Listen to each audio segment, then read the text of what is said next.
अस्सलाम वालेकुम दोस्तों, भाई साहब जापान से मोहम्मद इदरीस आपकी खिदमत में हाजिर है जापान से।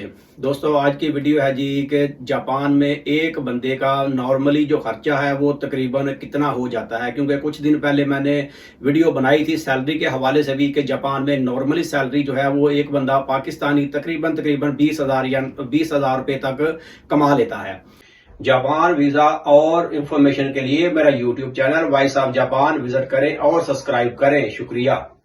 तो कुछ लोगों ने कमेंट्स भी किया कि भाई खर्चा भी बताएं, इतने पैसे तो कमाए जाते हैं या खर्चे ज्यादा होते हैं। तो बहरहाल चलें, बनानी तो थी वीडियो मैंने, लेकिन काफी दिन हो गए तो बनाई नहीं। तो इसके बारे में आपको बता देता हूं कि एक बंदे का खर्चा तकरीबन जो है वो कितना हो जाता है। तो भाई इसमें जो खर्चा है, सबसे पहले आप कमरे का किराया लगा लें। तो कमरे के ऊपर भी मैंने एक वीडियो बनाई थी कि यहाँ पर नॉर्मली कमरा जो है वो कितने का अपार्टमेंट मिल जाता है। तकरीबन 25,000 येन से लेके 30,000 येन जो है ये नॉर्मली किराया है। इससे ऊपर भी है, लेकिन नॉर्मल की बात करें तो 25,000 और 30,000 तक बंदे को एक कमरे का कमरा मिल जाता है। ठीक है, अब इसको आप अकाउंट खुद ही करते जाएं कितने पैसे बनते हैं। और उसके बाद बिजली गैस और पानी का बिल जो है ये कम से कम भी जितना मर्जी भी बंदा बचत करके भी खर्चा करे तो भाई ये तकरीबन 10,000, 12,000 या 15,000 तक आ जाता है बिजली गैस का बिल, क्योंकि यहाँ पर बिजली और गैस काफी महंगी है। और पानी का तो है 2 महीने के बाद बिल आता है, वो भी 3,000 या 4,000 बिल आ जाता है पानी का। एक बंदे की मैं बात कर रहा हूँ रहने के लिए, जो कमरे में खर्चा इतना बनता है। तो बहरहाल इतना तकरीबन इसका खर्चा आ जाता है। आप इसका नॉर्मली 10,000 या 12,000 ही खर्चा लगा ले एक महीने का बिजली गैस का। तो ये हो गया। और इसके बाद खाने पीने का है। खाने पीने का बंदा जितना मर्जी खर्चा कर ले, चाहे तो 50,000 खर्चा कर ले एक महीने का, और चाहे तो 10-15,000 में भी गुजारा कर सकता है। लेकिन नॉर्मली जो है, क्योंकि मुस्लिम है हम लोग तो हलाल फूड वगैरह लेके आना होता है। तो नॉर्मली भी अगर आप खर्चा करें, एक नॉर्मल भी रूटीन से भी खाएं, सब कुछ उसमें होगा, गोश्त वगैरह भी है, दालें भी हैं, जो जो भी आप खाएं, चिकन वगैरह भी। तो भाई नॉर्मली 10,000, 12,000 तक ये भी खर्चा तकरीबन हो जाता है।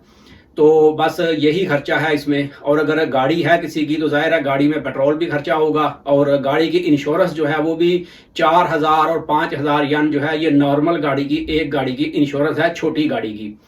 तो इस तरह तकरीबन इसमें खर्चा हो जाता है गाड़ी का। तो अगर आप इसको 4,000 गाड़ी की इंश्योरेंस लगा लें, 10,000 खाने का खर्चा, और 10,000 अगर बिजली गैस का खर्चा लगा लें, ये 24,000 तकरीबन 25,000 ये हो गए, और 25,000 आपका कमरे का खर्चा हो गया। तो तकरीबन ये 50,000 जो है ये इस चीज का खर्चा हो जाता है। तो अब सैलरी में से भी जो टैक्स वगैरह करता है, तो भाई सैलरी से भी टैक्स करता है, वो भी तकरीबन 40,000 के आसपास या 45,000 तक वो भी करता है। उसमें इंश्योरेंस भी होती है और पेंशन भी होती है, और भी सैलरी टैक्स भी, काफी सारे टैक्स उसमें शामिल होते हैं। तो तकरीबन ये मिला के इतना खर्चा हो जाता है। तो अब आप इसमें टोटल कर ले कितने पैसे बन गए, और जो इसके बाद है वो आपकी बचत है। और इस पे मैंने बताया था कि 1100-1200 येन जो है वो नॉर्मली सैलरी है। तो आप खुद इसका टोटल कर लें। और महीने 30 दिन का अगर हो तो आप 30 दिन का तो ज़ाहिर हिसाब नहीं करना, इसमें 26 दिन का आप लगा लें। कभी 25 दिन काम होता है, कभी 26 दिन काम होता है। तो इस तरह से आप काउंट कर लें। लेकिन फिर भी ठीक है, कोई इतना मसला नहीं है। कुछ लोग कहते हैं जी यहाँ पर फायदा ही नहीं है। अगर फायदा नहीं है तो भाई वापस चले जाना चाहिए। लेकिन अगर आप पाकिस्तान के हालात देखें या दुबई के हालात से देखें तो भाई फिर भी अल्हम्दुलिल्लाह ठीक है। अब बचत करनी या थोड़ी होनी या ज्यादा होनी, ये तो हर बंदे का अपना हिसाब है, खर्चे उसके मुताबिक ही होंगे जिस तरह से बंदा करेगा।